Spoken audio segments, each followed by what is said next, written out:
नमस्कार। आज हम एक बहुत ही पुराने और गहरे स्तोत्र की कहानी जानेंगे। एक ऐसा स्तोत्र जो हजारों सालों से, आप जानते हैं, ज्ञान और शांति का सोर्स रहा है। और इसकी कहानी बहुत दिलचस्प है। ये युद्ध, पीड़ा और आखिर में मिलने वाली मुक्ति के बैकड्रॉप में सामने आती है।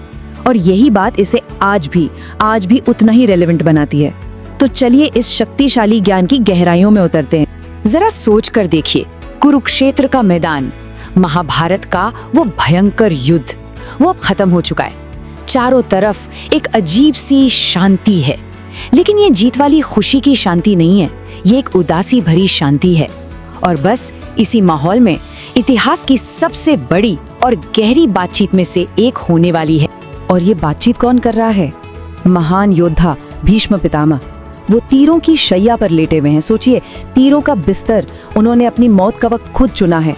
इच्छा मृत्यु का वरदान था उन्हें, और दुनिया से जाने से ठीक पहले वो अपनी पूरी जिंदगी की जो सीख है, जो बुद्धिमानी है, उसे बांटने के लिए तैयार हैं। तो ये जो पूरा संवाद है ना, ये महाभारत के एक बहुत ही खास हिस्से से आता है। इसे कहते हैं अनुशासन पर्व, मतलब द बुक ऑफ इंस्ट्रक्शंस या उपदेशों की पुस्तक। और ये पर्व मशहूर ही इसीलिए है क्योंकि इसमें जीवन, कर्तव्य और धर्म पर बहुत गहरी बातें बताई गई हैं। तो अब ठीक इसी वक्त पर राजा युधिष्ठिर, जो धर्मराज के नाम से भी जाने जाते हैं, वो भीष्म पितामह के पास आते हैं। और उनके मन में कुछ सवाल हैं, ऐसे सवाल जो सिर्फ उनके नहीं हैं, ये वो सवाल हैं जो शायद हर इंसान के मन में कभी ना कभी आते हैं। ये सवाल पूरी मानवता के सवाल हैं। तो पहला सवाल, सबसे बुनियादी सवाल, वो पूछते हैं, इस पूरी दुनिया में वो एक सर्वोच्च देवता कौन है? मतलब आखिरी सच क्या है? इस इतने बड़े ब्रह्मांड में वो परम शक्ति कौन है जिस पर हमें अपना ध्यान लगाना चाहिए? फिर आता है दूसरा सवाल। वो पूछते हैं कि हम सबके लिए सबसे ऊंचा, सबसे बड़ा सहारा क्या है? मतलब जब जिंदगी में सब कुछ मुश्किल लगे, सब बिखर रहा हो, तो इंसान आखिर किसकी शरण में जाए? कहाँ मिलेगी वो असली शांति? तीसरा सवाल था कि किसकी पूजा करने से इंसान को शुभता मिल सकती है, उसका कल्याण हो सकता है? ऐसा कौन सा रास्ता है जो हमें मुश्किलों से निकालकर एक बेहतर, एक मंगलमय जीवन की तरफ ले जाए? और चौथा सवाल था धर्म के बारे में। जीवन जीने का सबसे सही तरीका क्या है? युधिष्ठिर पूछते हैं, जितने भी धर्म हैं, उनमें सबसे बड़ा, सबसे श्रेष्ठ धर्म आप किसे मानते हैं? और फिर आता है आखिरी और शायद सबसे जरूरी सवाल, ऐसा क्या जपा जाए, किसका नाम लिया जाए कि इंसान को इस दुनिया के बंधनों से, इस जन्म मृत्यु के चक्कर से मुक्ति मिल जाए? तो ये थे वो बड़े सवाल। अब इतने गहरे सवालों के जवाब में भीष्म पितामह ने कोई बहुत मुश्किल फिलॉसफी नहीं बताई। नहीं, उन्होंने बस एक बहुत ही सीधा और शक्तिशाली समाधान दिया। भीष्म का जवाब एकदम सीधा और बहुत गहरा था। उन्होंने कहा, मेरे लिए सभी धर्मों से श्रेष्ठ धर्म यही है कि इंसान पूरी भक्ति और श्रद्धा के साथ, स्तोत्रों के साथ उन कमल नयन भगवान की पूजा करे लगातार। मतलब रास्ता बाहरी कर्म कांडों में नहीं, बल्कि मन की भक्ति में है।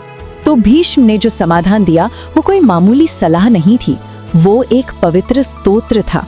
एक ऐसा स्तोत्र जिसमें युधिष्ठिर के पूछे हर एक सवाल का जवाब छुपा था। और वो स्तोत्र था विष्णु सहस्त्र नाम, यानी विष्णु के 1000 नाम। तो विष्णु के 1000 नाम, इसका मतलब क्या है? क्या ये बस एक लंबी सी लिस्ट है नामों की? नहीं, बिल्कुल नहीं। इसका मतलब बहुत बहुत गहरा है। आइए इसको थोड़ा समझते हैं। हाँ, ये बात तो सही है कि इस स्तोत्र में लिटरली 1000 नाम है, लेकिन ये जो नंबर है ना 1000, ये सिर्फ एक गिनती नहीं है, इसका एक सिंबॉलिक मतलब भी है। देखिए, संस्कृत में एक शब्द है सहस्त्र।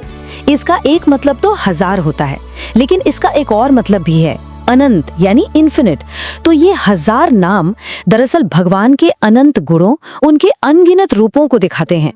तो इसका मतलब ये हुआ कि ये नाम सिर्फ लेबल्स नहीं है, हर एक नाम अपने आप में एक कविता है, एक गुण की व्याख्या है।